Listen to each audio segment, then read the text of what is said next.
Welcome everybody to the American Space Museum. I'm Mark Marquette. Come on in here and enjoy some unique space history.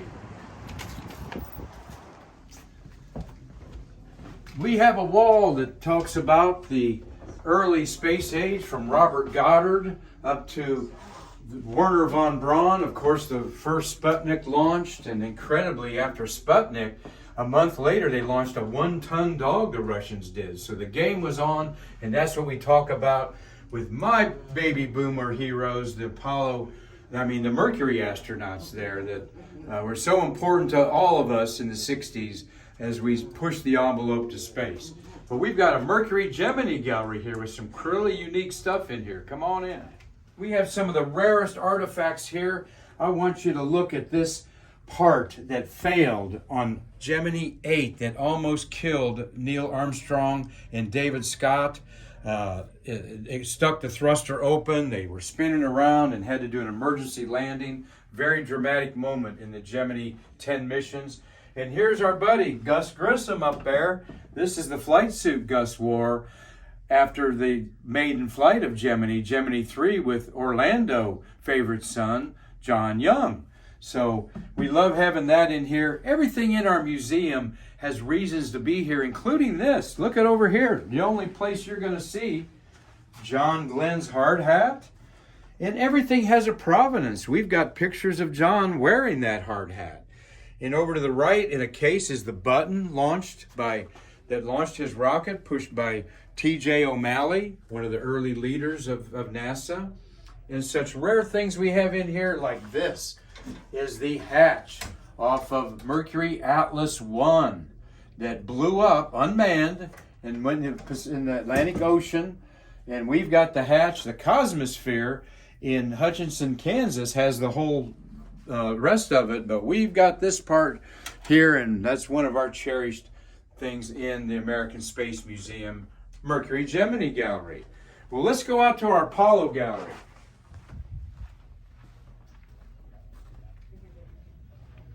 In our big Apollo gallery room, we love talking about the distance it takes to go to the moon, but we've got a very rare model here of the Saturn V rocket that we think was right beside Rocco Petrone and Ike Ridgel and all the other leaders that launched the rocket. This is a very serious model, and as you can see, it's not a replica. It is one that is on loan to us from NASA. So many things are so cool here, but yet some things are so simple, like this vehicle assembly building that I always like pointing out to our guests.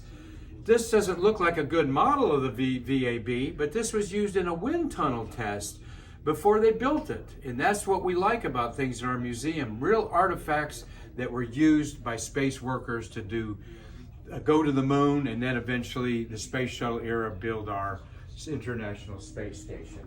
We've got a few real cool things here. We love talking about the old pictures of the moon, 52-year-old newspaper there. And I remind people that these photos of Apollo 11 were taken off a TV screen by reporters. We didn't see the actual film until 4 or 5 days after they landed, all right? Such was the half a century ago, things so different than they are today in the 21st century.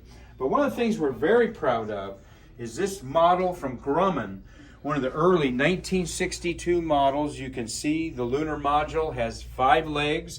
It has a circular opening instead of the square opening, rectangle they had to do to fit the personal life support system right here beside it. The backpack that kept the astronauts alive on the moon.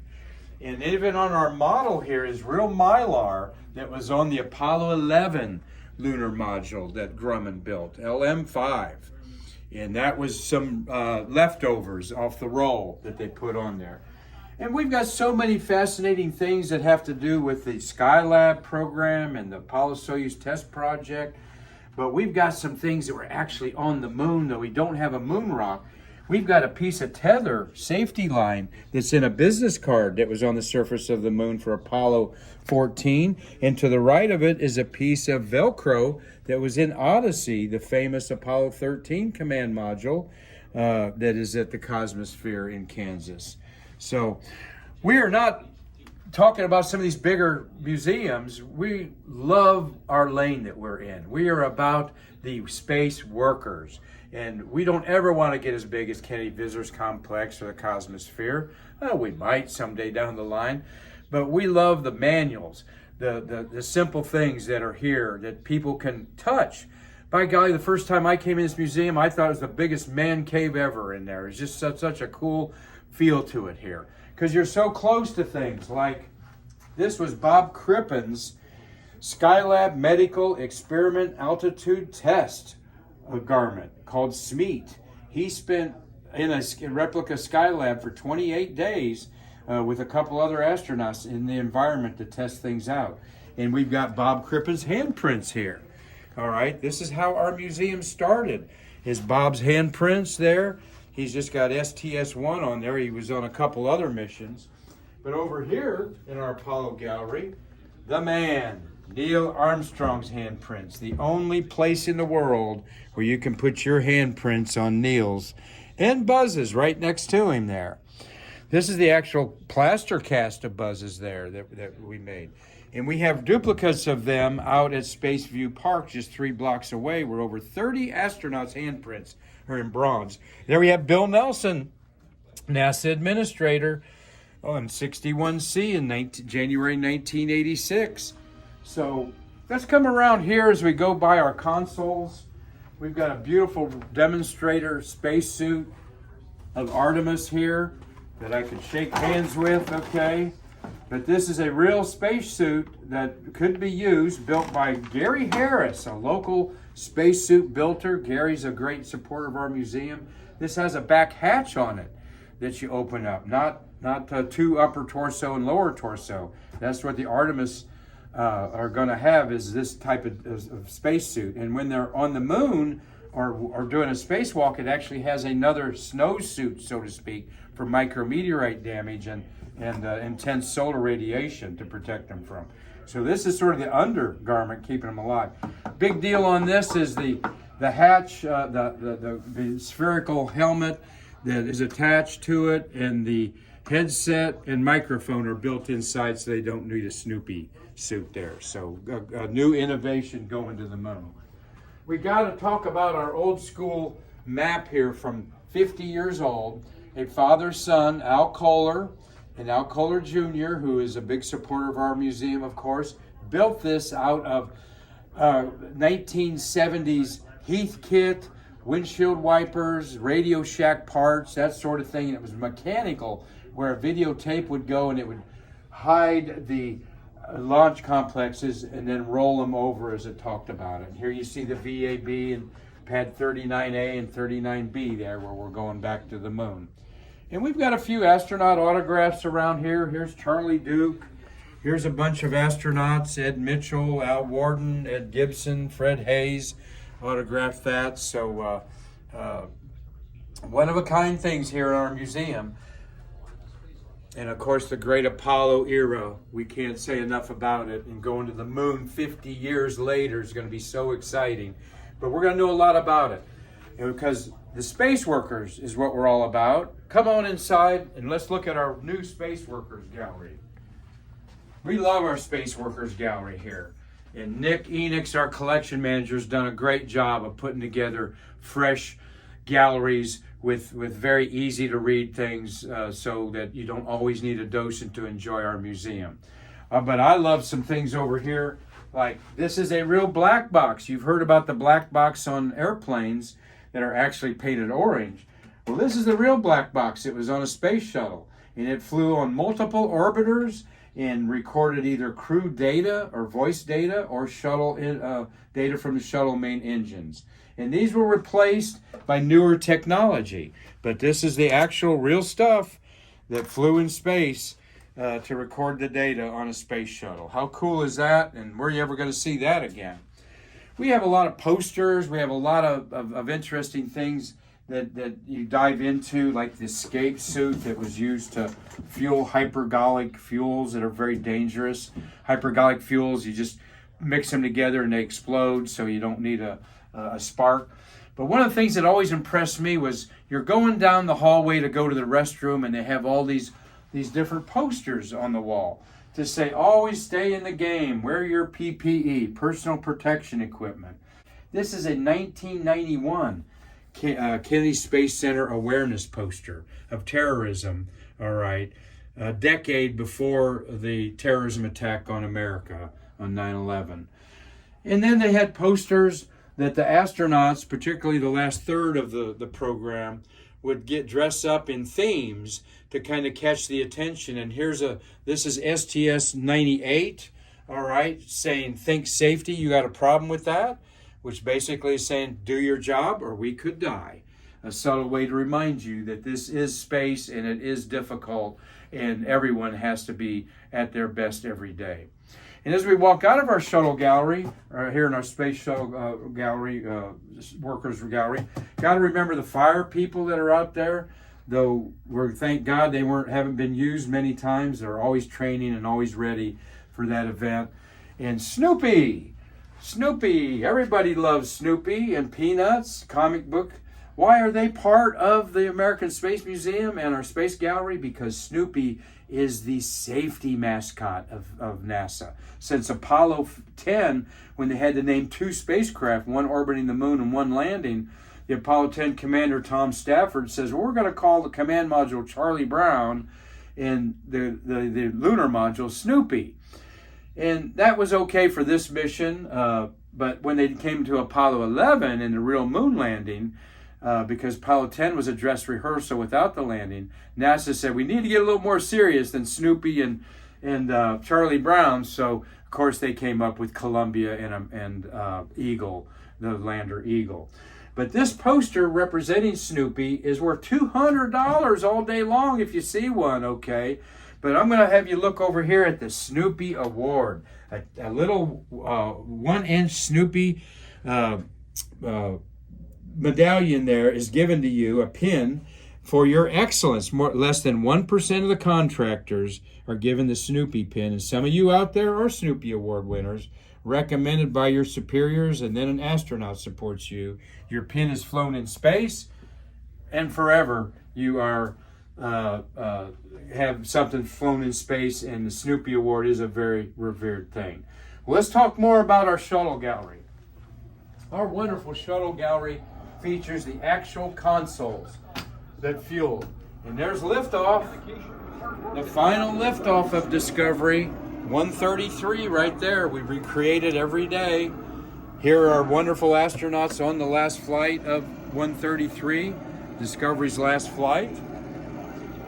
And we play that from launch to landing to show people the whole shuttle process together, the 3 parts of it, of course, the orbiter and the 2 solid rocket boosters, and then the big orange fuel tank. And this is what fueled the shuttle, was these actual consoles here.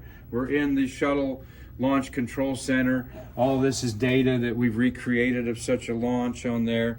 And we even have up here, ooh, that's perfect going off, a slow motion control of shuttle, like 1/100th of its speed. Look how slow those are going off the pad. Those of you that know, that takes about 1 second to go the distance that's already gone there. These are engineering movies to show things that you can't see. These are the rain birds. They call them rain birds, throwing out water for sound suppression.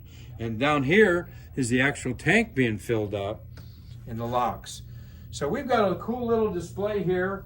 And as I go over here to center myself amongst our wonderful models, we always like reminding everybody that these models behind you are gorgeous, but they were built in the 1970s to show Congress what they were talking about.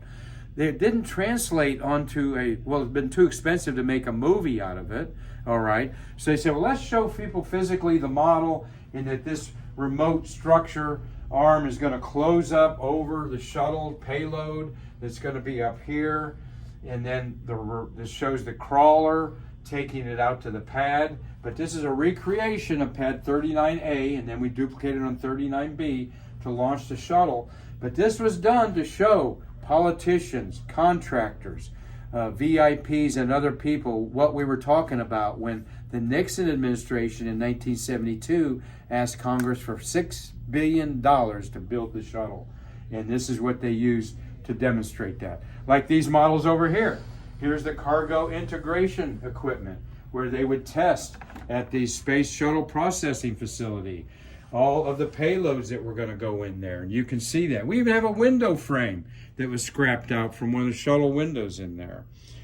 And one of the most beautiful things we have here, and one of the most rare, these are covers of the hatches that were created as kind of a moniker, if you will, in the White Room, where the astronauts were put in their spaceship.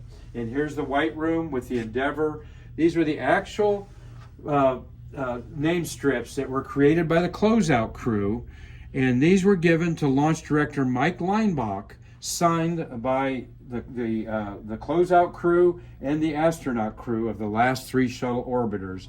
And Mike Leinbach bequeathed these to the American Space Museum, saying they were some of the favorite things he'd ever received in his illustrious career, and he thought they would be best here so more people could see them.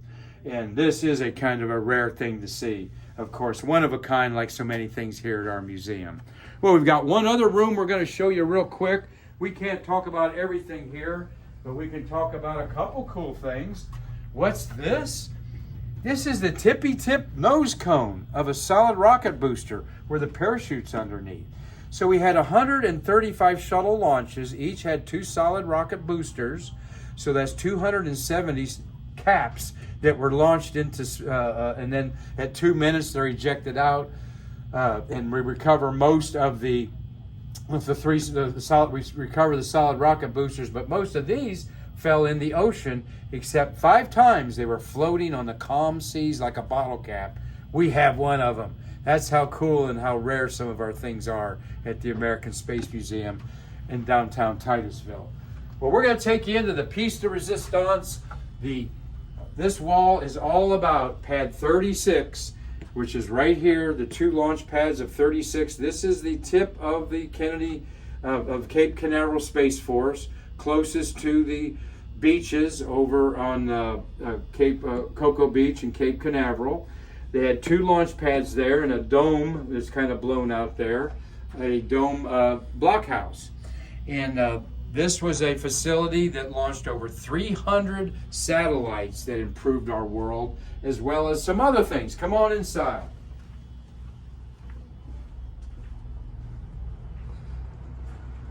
Wow. Look at this. Where else are you going to see a recreation of an entire launch pad? Now, this is sort of a mix of pad 36 and 14. Which was a Mercury site and a couple other things in there. But this was actual equipment used to launch hundreds, not dozens, hundreds of Atlas rockets, all right, from 1960s up until the 1980s is what this equipment was used for. Here's the desks. As I push this in, there's your desk. And there's a guy or woman sitting beside you, all right? And these knobs, you have to pull them out, which is everything works, but you have to pull them out and go down. So we love to show kids this on there. That's why we got the rubber bands around so you can play with them. And we have kids say, hey, who can find the alarm? There it is, all right. But we've had people come into our museum and actually work with these machines, and it brings them to tears, literally. I can tell you several people that have been drawn to tears in their 80s looking at this machine that they worked with in their late 20s and 30s. Well, we love this room. There's all kinds of cool things in here. Like this is the world's first external hard drive, okay? That's what this is. It's reel-to-reel tape. But in today's terminology, you would call it an external hard drive where data was kept on these magnetic tapes, all right? And that was an important part of our world back in the 70s and 80s even. The world's first lithium battery, all right? Just like powering my cell phone here. Look at there, all right? So things like this are what you're not going to find in any other museum. But one of my favorite things here, two favorite things. This photograph of taken in 1986 of space workers launching a rocket. And they had such pride in their craft, like Boy Scouts and Girl Scouts, that they have a flag hanging up there. All right? And as we turn around and look, that flag is on our back wall there. The very flag that's in this picture almost 40 years ago was Surveyor, the spidery spacecraft that we landed unmanned on the moon. Mariner to Mars and Venus, Pioneer to Venus and Jupiter, and hundreds of space communication satellites launched by the Atlas and the second stage Centaur. Just look at some of our case full of one-of-a-kind umbilical cords. A phone that weighs about 50 pounds that is made to insulate it so no sparks come out of it. All right? That is a rare thing that you're not going to see anywhere else. Even some of the gantries that two workers were so bored at night shift out there at the Pad 36, babysitting the tanks, the hydrogen and oxygen tanks, in case they would have a big fuel leak out there. They made these, okay, with these are the gantries that cover up the rockets so that you can access different stages of it. But the piece de resistance, without a doubt, is this mod sequencer, it's called. A sequencer takes everything in this room and puts it together for the engineers to know that the countdown is on time. And it's brought together by this little, they call this a patch board. And this is a historic part of the space age. You're looking at like a computer chip up close, all right, which we had none for most part of this room. And it's hooked in so that they know at T-minus 1 minute the pressure of the Atlas rocket better be 100%. If not, then over that workstation a red light comes on to tell people that we're going to we need to have a hold or look at something on there. And then the data would be squiggled on here, okay? Excuse me, the data would be squiggled on there to check out later and see that the variables for their launch was okay on there. Now what you're hearing, that little click, is actually what we call step motors inside there. And this is a step motor. Back in the day, if you could fix a jukebox, a pinball machine were quite complicated, a TV or a radio, you had a job at NASA. But this was the technology inside. Lots of wires, lots of special devices made to work on things. Then this mod sequencer was used until 1986, built in 1960 for 26 years. This was the technology until it morphed into a more digital version, with capacitors, more transistors and so forth. Finally, Mod 5 sequencer with CRTs on there. We have even here a console that says inadvertent separation destruct system. Destruct system? Wait a minute. Yes, every rocket has a pyrotechnics on it to blow it up if it would accidentally not launch over the ocean and start heading towards Orlando. Here's the switch that they flip there. They put a key in there, enable the fire command, engine switch, arm, disarm, and fire. And we actually had to use that during the Challenger accident to blow up the solid rocket boosters. One was headed towards Miami, one towards Jacksonville. And so nobody was hurt. They blow them up over the ocean. So we're so proud of our American Space Museum. This is really a rare room. You might see one or two items like this at other museums, but you're not going to see a whole room filled with this like that. And I don't know if we can time it just right. Let me turn my TV on there. We're at 44 seconds till countdown here to launch a rocket, and we just might, that comes up, there we go. As we look around our wonderful room, we're going to take you out on a 30-second launch here. I've got a hard hat here to wear. There's my hard hat there. There we go. I've got Murphy Wordman's hard hat Murphy was an electrical engineer. He's 90 years old, one of our great supporters of our museum. Let's launch this rocket. 10, 9, 8, 7, 6, 5, 4, 3, 2, 1, 0. We have ignition. Liftoff. It's on its way.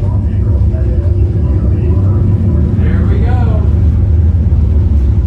The cameras and launch pad functions are being turned off.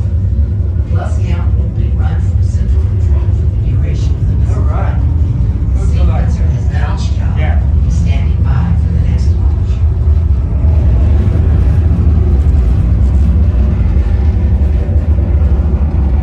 Thank you all. How about that? A quick little tour of the American Space Museum, complete with a rocket launch.